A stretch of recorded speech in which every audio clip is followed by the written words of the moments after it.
राजा। जदि यही बन बाहर से राजा देवर से प्यार हो जाई। जदि यही बन बाहर से राजा देवर से प्यार हो जाई। सब उसी के नाम कर देंगे।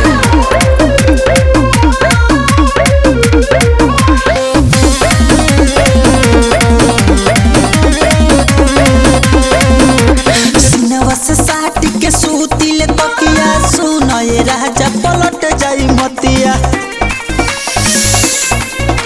सीनवा से साट के सूतिल तकिया कहियो न कहियो पलट जाई मतिया। बोलब नाही कुछो मन में विचार हो जाई।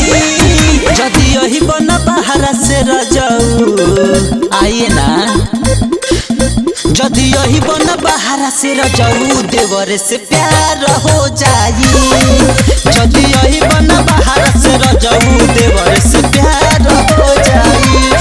साफ खत्म हो जाई हो।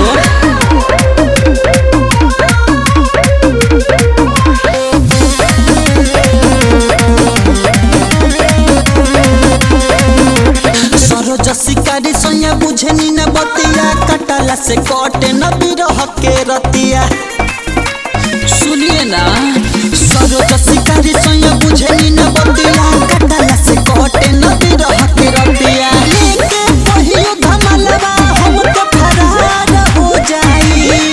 जदि यही बन बाहर से राजा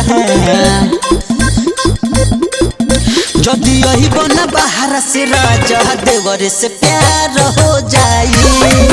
जदि यही बन बाहर से राजा देवर से प्यार हो जाई। उसी पे रह जाएंगे, आपका कोई काम नहीं है।